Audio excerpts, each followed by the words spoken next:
Salam əzizən dinləyənimiz və izləyiciler.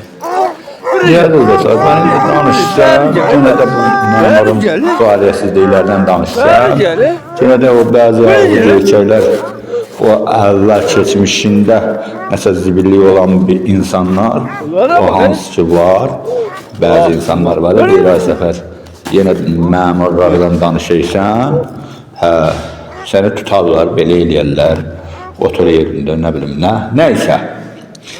Qoydu bunları qıraq, onsuz da danışırlar da, elə teyxa, bu itlərə bax, itlərə. Görürsünüz, əziz dostlar. Bu, indi burada, məsələn, Zevil kəndidir. Dul çentirin yeridir.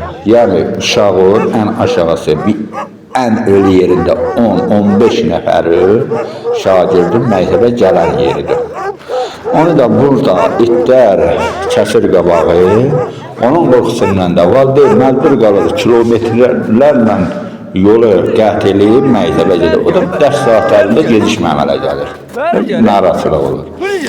İndi mən də burada bütün buna aidiyyəti orqanlar var. Kim bu itlərə baxır. Onsuz da bu kasıb cəmaat yazıq neyləsin? Hansı dərdlərdən danışsın, tarix şöhrəsinin öz başınalığından danışsın, ondan sonra qaz limitindən, işıq limitindən, nə bilim, bu xəttlərdən danışsın, şu xəttlərlə Küləyəsən kimi 4-cü nömrəli xəttimiz zibil günündədir. Yazı bu cəmiyyətimiz, necə deyirlər, bizi bilmir, daha deyə bilmir ki, məsələn, yer tapa bilmir ki, hansı yer bizə yardım edir, hansı məmur bizə yardım edir ki, biz bu zibil işlərdən qurtulaq, qismən də olsa qurtulaq. Yazır dostlar, mən də bu aidiyyəti qurumlar, əgər kimsə, hansısa o qanuni iş görürsə, düzgün iş görən şəxs ki var, o hansı məmurdur. Bax, belə heç olmasa tarix surəsinə gücü çatmadı, qaz limitinə gücü çatmadı, işıq xəttinə gücü çatmadı, heç olmasa bu itlərə gücü çatsın ki, uşaqlar rahat dərsə gedə bilsin. Bax, elə insaflı olun da insafla danışın.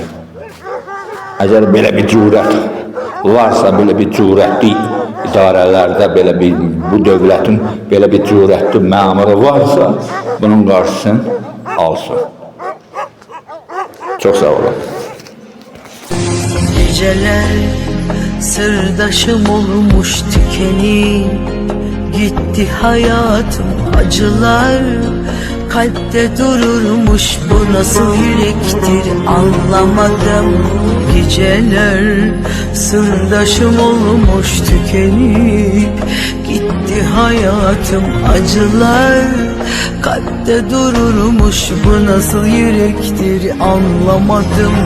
İkimiz kavga ederdik, birimiz hep susuverdi, bırakıp gitmeyi denedik, seni yüreğimden çıkaramadım.